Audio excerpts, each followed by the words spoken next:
PSP की digital classes में आपका स्वागत है। बुक जो अपनी पेपर जो अपना सेकंड, उसके अंदर अपन पढ़ रहे थे। पेपर जो अपना सेकंड था, ऑसिलेशन वेव्स एंड एकॉस्टिक,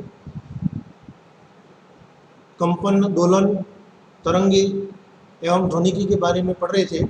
उसके अंदर जो अपना यूनिट है, यूनिट थर्ड, उसके अंदर अपना चैप्टर आता है, चैप्टर नंबर 5, तरंग समीकरण एवं अनवरत माध्यम में तरंग, wave equation and waves in continuous media. इसके बारे में आज अपन पढ़ेंगे।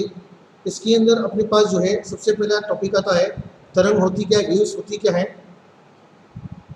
तो वेव्स जो हैं अपने पास एक डिस्टर्बेंस होता है मीडियम के अंदर, जो अपने पास एनर्जी को क्या करती है, ट्रांसफर करती है, यानी एक पॉइंट से दूसरे पॉइंट तक एनर्जी को ट्रांसफर करने का काम करती है। अर्थात अपन कह सकते हैं तरंग जो है वो क्या करती है, ऊर्जा को एक बिंदु से या एक स्थान से दूसरे स्थान तक क्या करती है, पहुंचाने का कार्य करती है या ले जाती है, ऊर्जा का प्रवाह में सहायक होती है, जिसे अपन तरंग गति कहते हैं, वेव मोशन कहते हैं। और तरंगों के प्रकार की बात की जाए तो तरंग के प्रकार वैसे तो बहुत सारे होते हैं। जैसे अपने पास पानी के अंदर अपन जैसे पत्थर फेंकते हैं तो वहाँ पर डिस्टर्बेंस होता है, विक्षोभ उत्पन्न होता है, जिससे कारण तरंगे उत्पन्न होती है।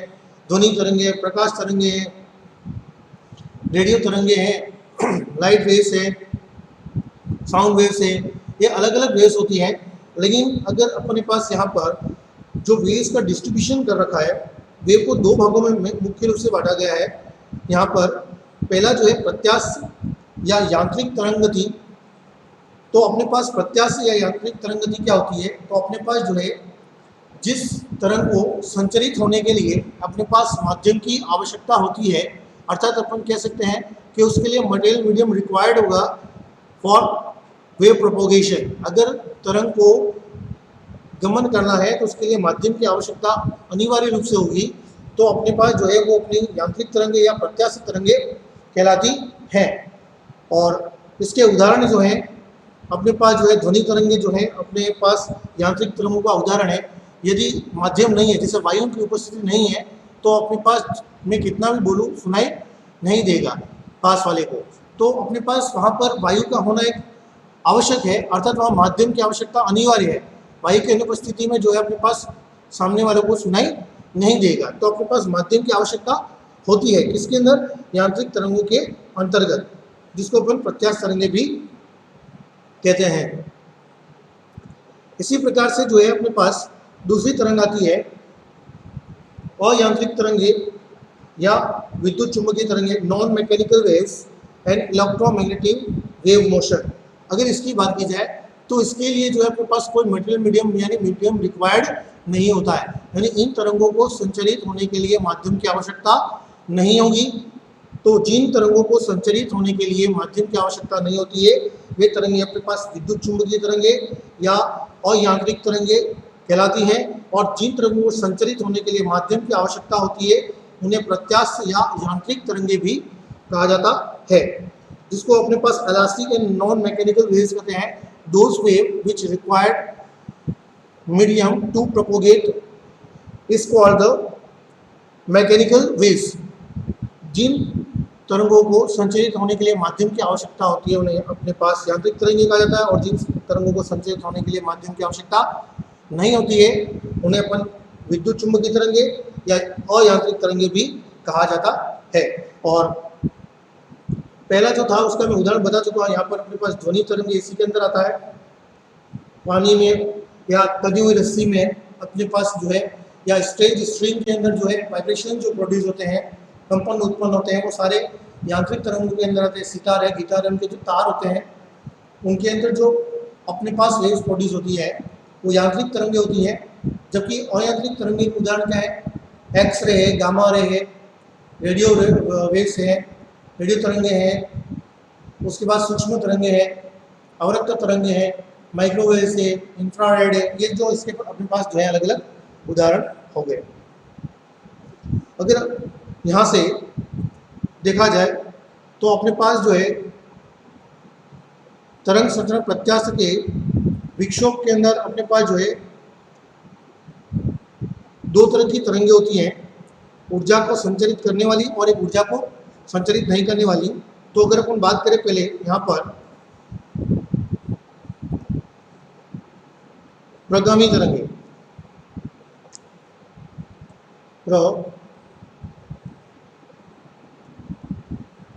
प्रगामी तरंगे जिसको बोला जाता है प्रोग्रेसिव वेव।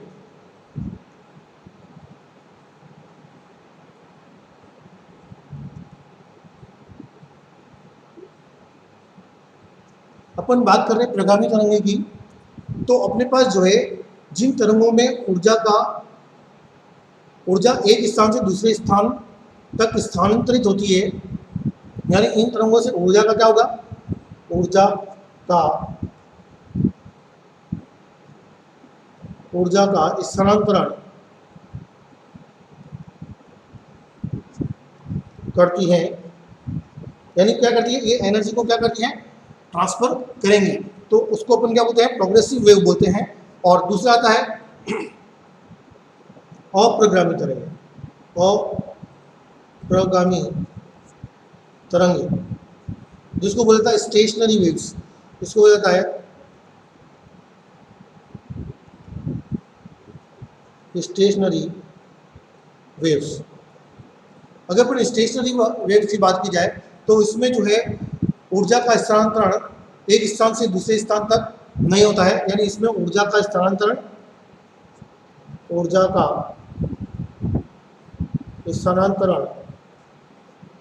नहीं होता है। यानी अपने पास जो है प्रोग्रेसिव वेव के अंदर तो ऊर्जा का क्या होगा, स्थानांतरण होगा, जबकि स्टेशनरी वेव्स के अंदर जो है ऊर्जा का स्थानांतरण नहीं होता है। प्रोग्रेसिव वेव के अंदर एनर्जी जो है वो ट्रांसफर होगी, बट स्टेशनरी वेव के अंदर एनर्जी जो है वो अपने पास ट्रांसफर नहीं होगी। अब जो है अपने पास यहाँ पर माध्यम के कण की गति के आधार पर, माध्यम के जो कण होंगे, माध्यम के कण या कणों की गति के आधार पर तरंगों को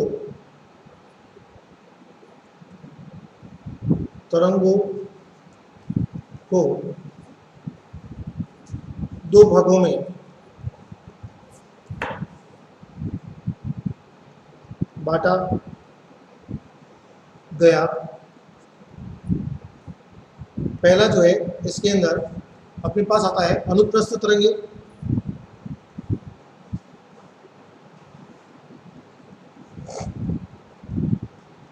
दूसरा आता है अनुदैर्घ्य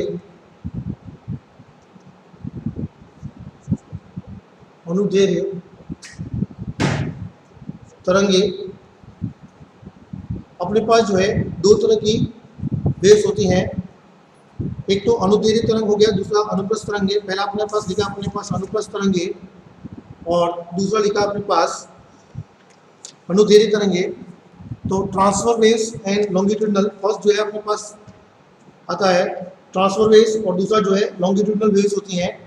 यानी अनुप्रस्थ तरंगों के अंदर अगर बात की जाए तो अनुप्रस्थ तरंगे क्या होती हैं, तो जिन तरंगों के अंदर माध्यम के कण जो है तरंग संचरण की दिशा के, ये तरंग संचरण की दिशा मान लेता हूं मैं ऐसे, तरंग संचरण की दिशा, तरंग संचरण की जो दिशा है, ये अपने पास तरंग संचरण की दिशा है, उसके लंबवत अगर कंपन होते हैं इस तरह से, ये जो है वेव मोशन के अंदर, तरंग गति के अंदर परपेंडिकुलर अगर वाइब्रेशन हो रहे हैं, ये दिख रहा है अपने पास, यहाँ से ये लंबवत जो है कंपन कर रहे हैं, ये कण यहाँ पर एक कण होगा, इसकी स्थिति यहाँ पर होगी, तो इन सभी में जो है अपने पास लंबवत कंपन हो रहे हैं। तो ये अपने पास जो है अनुप्रस्थ तरंगे होंगी, अनुप्रस्थ तरंगे होंगी, जिसको अपन बोलते हैं ट्रांसफर वेव्स। और ईएम वेव्स जो है इलेक्ट्रोमैग्नेटिक वेव्स, जिसको अपन पढ़ चुके हैं, यांत्रिक तरंगे, अयांत्रिक तरंगे जिसको अपन बोलते हैं विद्युत चुंबकीय तरंगे, यहाँ पर वो अनुप्रस्थ तरंगों की प्रकृति जो है कैसी होती है, अनुप्रस्थ प्रकृति होती है, यानी ट्रांसवर्स नेचर होता है, क्योंकि उसके अंदर जो वेव मोशन है, तरंग संचरण की जो दिशा है उसके लंबवत जो है वो कंपन होते हैं। तो इसके उदाहरण में अपने पास कौन सा गई, विद्युत चुंबकीय तरंगे। उदाहरण की बात करें तो विद्युत चुंबकीय तरंगे, विद्युत चुंबकीय तरंगे पहला, और दूसरा अगर लिखे तनी हुई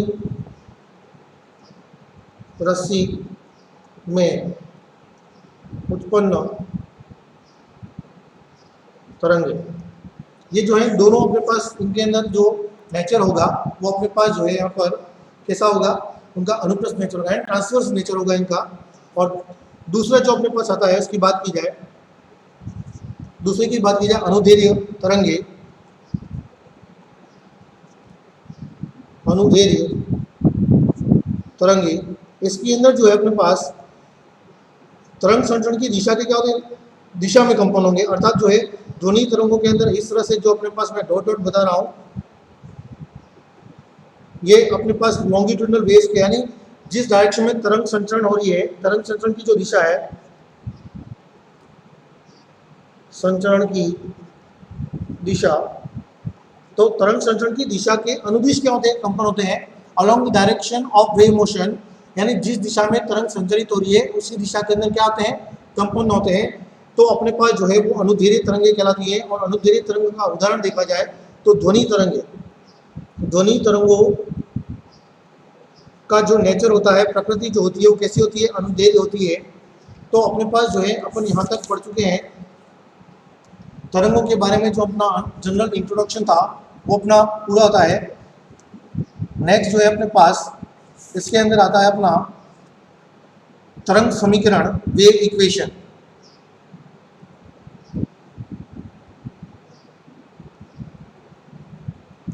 बात करते हैं यहाँ पर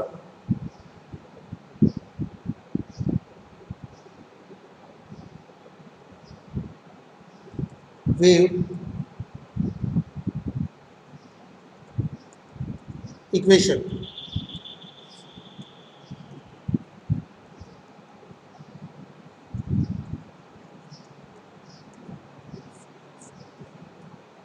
तरंग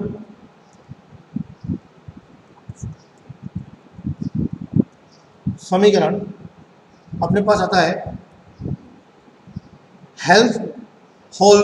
हेल्महोल्ट्ज प्रमेय के अनुसार कोई भी फलन, कोई भी एक एकल मान एवं अनवरत सदिश क्षेत्र F को अनंत पर लुप्त हो जाता है को अदिश फलन के ग्रेडियंट तथा विशिष्ट फलन A के कर्ल के योग के रूप में रूपांतरण से व्यक्त कर सकते हैं, जिसका डाइवर्जेंस जो है वो अपने पास क्या होता है, शून्य होता है। तो यहाँ पर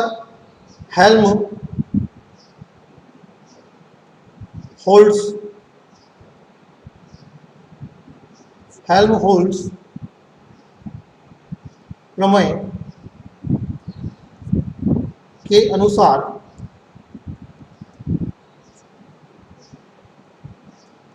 कोई भी एकल मान यानी सिंगल वैल्यूड एवं अनवरत सदिश क्षेत्र F जो अनंत पर लुप्त हो जाता है, यानी वेनिश हो जाता है, को अदिश फलन के ग्रेडियंट और विशिष्ट फलन A के कर्ल के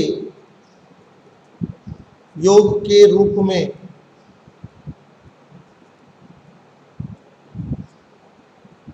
कर सकते हैं, जिसका डाइवर्जेंस शून्य होता है। यहाँ से अगर इक्वेशन की बात की जाए, इसी को अपन गणितीय रूप में लिखते हैं, मैथमेटिकल फॉर्म में लिखते हैं। F इज इक्वल टू अपने पास हो जाएगा del phi plus divergence cross, ये जो अपने पास यहाँ पर लिखा है ए का कर्ल बता रखा है, ये डाइवर्जन अपने पास जो है उल्टा यहाँ पर बता हुआ है, ग्रेडियंट जो है फलन की ग्रेडियंट लिखा है इसका यहाँ पर, और यहाँ से dot A is equal to क्या होगा, 0 होगा। ये जो है अपने पास इसका गणितीय रूप जो होता है।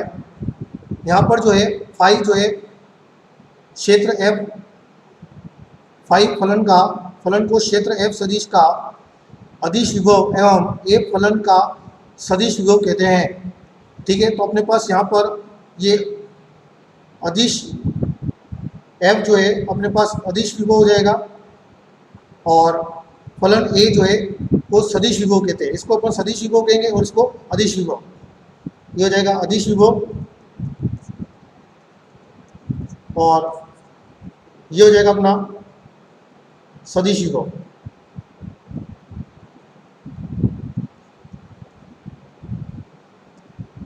सदिश विभव। यहाँ से जो अपन बात करते हैं कि एक अनुदैर्घ्य तरंगों, अनुदैर्घ्य प्रत्यास्थ तरंगों को प्रदर्शित करता है एवं निम्न अवकलन समीकरण, जिससे तरंग समीकरण कहते हैं, जो संतुष्ट करेगा यहाँ से अपने पास। तो यहाँ से मैं फाई अपने पास एक फलन ले लिया जो अपने पास है, तो इक्वेशन लिखता हूँ del square upon del x square phi, del square phi upon del square y plus del square phi upon del, यहाँ से हो जाएगा डेल वाई स्क्वायर और del z square is equal to हो जाएगा 1 upon we square del square phi upon del T square. ये जो है अपने पास समीकरण अपने पास तरंग को समीकरण को संतुष्ट करेगा। तो यहाँ से अपन लिखते हैं del phi del gradient square is equal to 1 upon we square del square phi upon d del T square. V जो है अपने पास यहाँ पर क्या है, वेग है, वेलोसिटी है, और सदिश विभव ए का प्रत्यास्थ को प्रदर्शित करता है, और निम्न जो है अपने पास वो उसको क्या करेगा, यहाँ पर सेटिस्फाइड करेगा। तो अपने पास यहाँ से लिखता हूँ मैं इसको सेटिस्फाइड करने के लिए, यहाँ से डाइवर्जन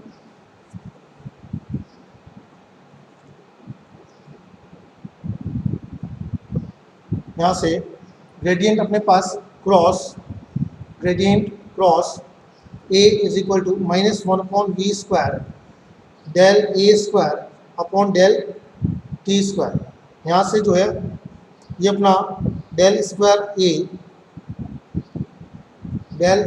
ए अपॉन डेल टी स्क्वायर आएगा, और यहाँ से अपने पास जो है इसको मैं वी पी लिखता हूँ वेलोसिटी के लिए। तो यहाँ पर आएगा v p is equal to minus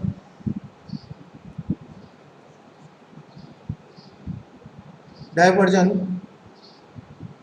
phi. ये अपने पास जो है यहाँ से समीकरण आएगा, और इसी को अगर फाई के फॉर्म में अगर लिखें तो यहाँ से डेल स्क्वायर फाई